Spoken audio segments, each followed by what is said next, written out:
Bless me, Father. These are perhaps the words that I have heard the most after being ordained. While this is quite normal and customary in ordinary circumstances, it can get quite controversial when the ones asking for the blessing are not following or living by the teachings of the Church. Therefore, when the Vatican's Dicastery for the Doctrine of the Faith, henceforth said as DDF, released the declaration Fiducia Supplicans on the pastoral meaning of blessings on December 18, 2023, the media went berserk with headlines stating that Pope Francis had allowed the blessing of same-sex marriages in the Catholic Church. Unfortunately, most of these reports were merely misrepresenting the truth, thereby confusing many Catholics. But before we get to the declaration per se, let us look at its background.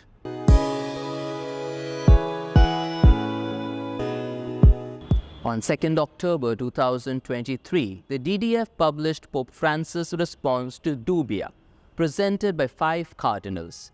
Dubia, the plural form of dubium, which means doubts in Latin, are formal questions brought before the Pope and the DDF, mostly raised by the cardinals or other high-ranking members of the Church for clarification on matters of doctrine or Church teaching. Of these 5, the second dubia was related to the blessing of same-sex unions. The DDF, headed by the new prefect, Cardinal Victor Fernandez, attempted to clarify the matter further with the declaration Fiducia Supplicans. Right at the beginning, the declaration affirms what constitutes marriage. Marriage is the exclusive, stable, and indissoluble union between a man and a woman, naturally open to the generation of children. It is only in this context that sexual relations find their natural, proper, and fully human meaning. For this reason, when it comes to blessings, the Church has the right and the duty to avoid any rite that might contradict this conviction or lead to confusion. The question, therefore, is not so much about the nature of marriage, but the meaning of blessings that is clearly distinguished by the declaration. There are 2 types of blessings. The first is liturgical or ritualized blessings, and the second is pastoral blessings. From a strictly liturgical point of view, formal ritualized blessing requires that what is blessed be conformed to God's will as expressed in the teachings of the Church. For this reason, since the Church considers morally lawful only marital sexual relations, the Church does not have the power to confer its liturgical blessing on anything that presumes to be a marriage or an extramarital sexual practice. So clearly, an irregular or same-sex marriage cannot be granted a liturgical or ritualized blessing. We therefore need to look at the second type of blessing, the pastoral, non-ritualistic blessing. The declaration states that those who ask for a blessing show themselves to be in need of God's saving presence in their life. At the same time, the individual who seeks a blessing from the Church recognizes her as a sacrament of the salvation that God offers. People who come spontaneously to ask for a blessing show their sincere openness to transcendence, their humility that they do not trust in their strength alone but their need for God, and their desire to break out of the narrow confines of this world enclosed in its limitations. There are several occasions when people spontaneously ask for a blessing, be it on pilgrimages, at shrines, or even on the street when they meet a priest. And when people ask for a blessing, they should not be required to have a prior moral perfection. God never turns away anyone who approaches Him. Ultimately, a blessing offers people a means to increase their trust in God. The declaration asserts that to avoid any form of confusion or scandal, this blessing should never be imparted in concurrence with the ceremonies of a civil union and not even in connection with them. nor can it be performed with any clothing, gestures, or words that are proper to a wedding. The declaration desires that every brother and every sister will be able to feel that in the church they are always pilgrims, always beggars, always loved, and despite everything, always blessed. Simply put, it's a blessing for the people and not their union.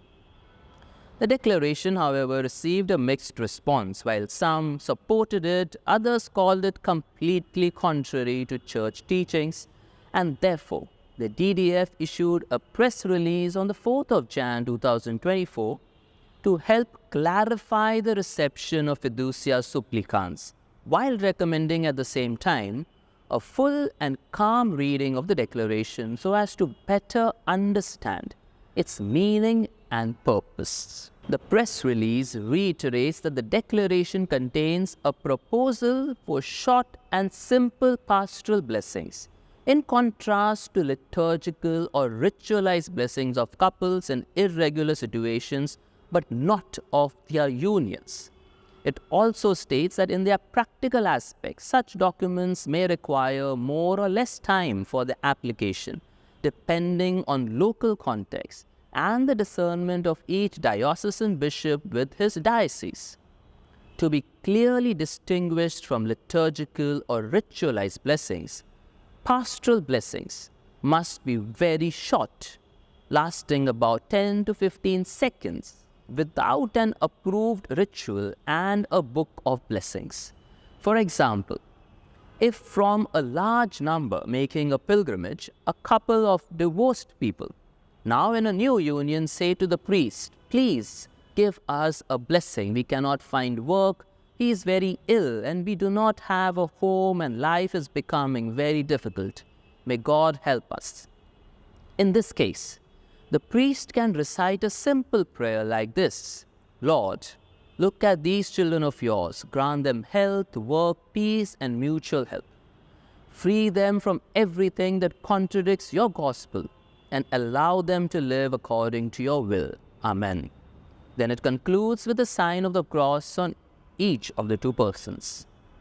The press release states that these blessings should not be denied to the people who ask for them, as it is neither a marriage nor an approval or ratification of anything. It is solely the response of a pastor towards two persons who ask for God's help. Therefore, in this case, the pastor does not impose conditions and does not inquire about the intimate lives of these people. It is more appropriate to support their faith, whether it be small or great, to assist them in their weaknesses with the divine blessing, and to channel that openness to transcendence which could lead them to be more faithful to the gospel.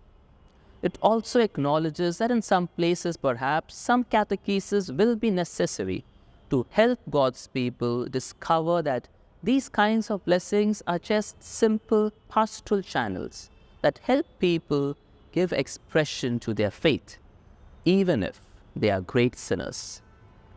This, in short, is what the declaration Fiducia Supplicans and the press release of the DDF speak about. Unfortunately, this document has polarized the church, with the liberals welcoming this move and the conservatives viewing it critically. However, amidst all this controversy surrounding the document, I feel the main message behind the teaching has been overlooked. The message is that our God is a God of love. We have a God who doesn't judge us, but loves us as we are and calls us to turn to Him. I'd encourage you to read the document for yourself and post your views in the comment section below. Take care and God bless.